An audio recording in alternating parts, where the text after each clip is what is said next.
Okay, I'm going to try to review The Punisher as best I can. Now, I think that's one of the coolest intros to a game. Just a guy holding two guns shooting, and then comes up with some pretty cool music. Then you have to choose the character that you're going to go kill or take out.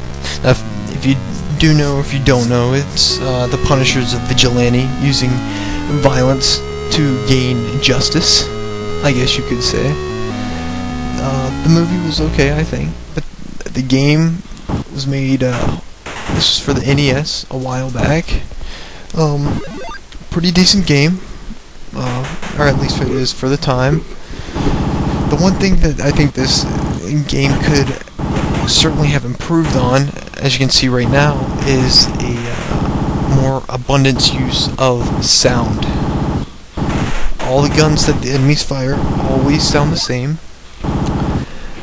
Your gun always sounds the same. Grenades that you throw always sound the same. Every noise is pretty much just repeated. Also, some music or something would have been nice to have. Now, those newspapers like I just shot were, they give you hints on what to do, but most of them are for, like, I don't know, noobs that have never played like any game. It's like, take advantage of bonus stages or stuff like that, and it's like, well, no shit. Who's not going to take advantage of a bonus stage? Extra lives and stuff. You know, on those bonus stages you have to kill a certain amount of enemies and stuff, but I mean, it's no big deal.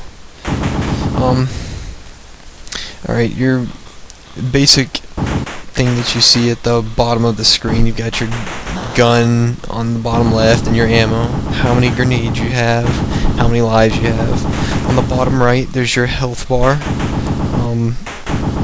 It can be almost doubled for your max amount of health, and you can double it or add more to your bar by getting body armor, which is, you know, normally found where all the other power-ups are found, or upgrades. One thing that is really cool about this game that I really like is the fact that you can blow everything the hell up. You can shoot boxes, crates, other stages you can shoot cars, manhole covers, stores, civilians, you can shoot anything. Now the civilian that I'm talking about, if you've ever played this game, is the trumpet player that's sitting on like stoops and in the alleys, or not the alleys, but the subway stations.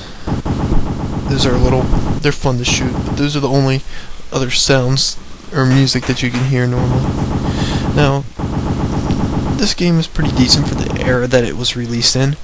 You get a basic shooter game.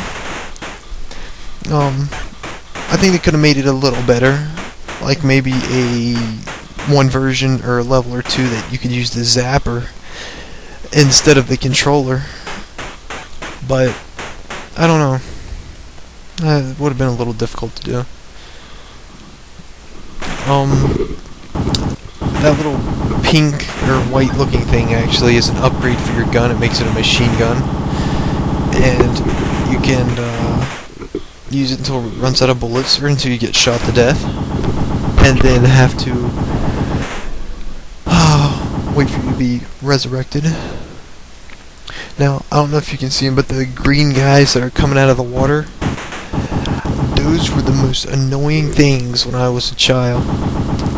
Because I'd be playing in the living room and there'd be the sun coming through the windows and making a horrible glare on the TV screen, and I'd just be sitting there, I'd be getting shot, and I'd be like, who the fuck is shooting me? Only to find out that it's guys in the water that I can't see.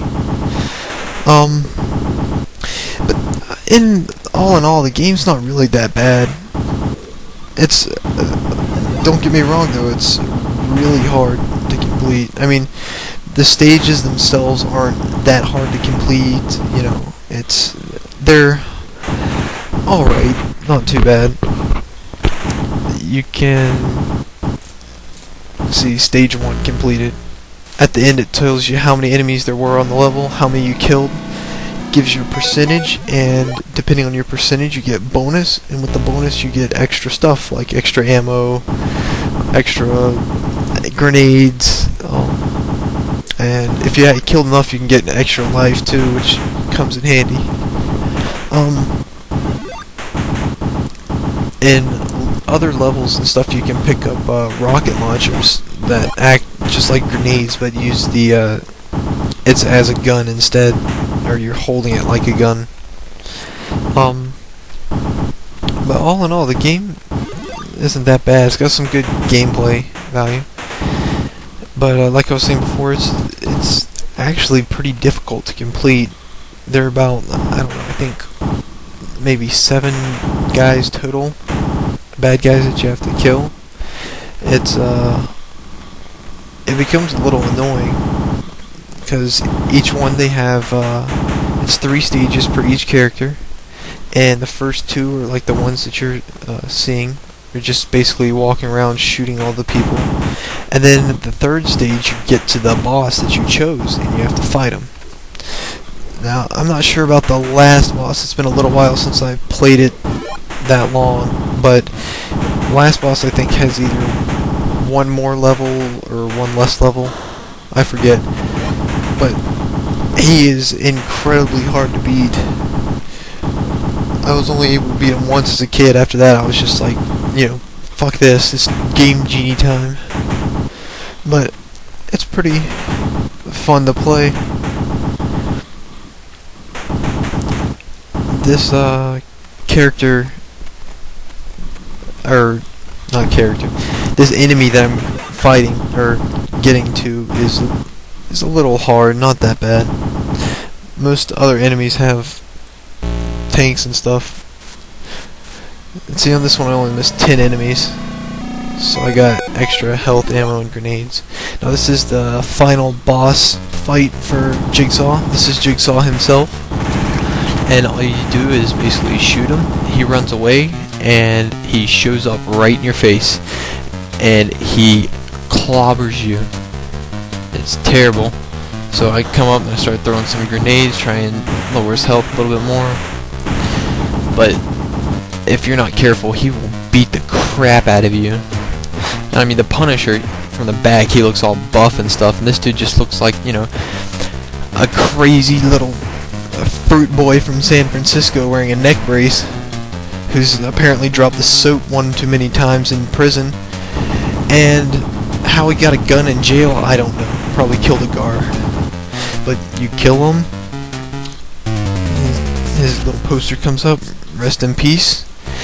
Then that's it. The next enemy shows up, which is the ninja that you see, and you just keep progressing on and keep going through all the levels, and you eventually get to the boss. It's a little difficult to complete, but whatever. Alright, this is Mr. Brewski. Thank you for watching.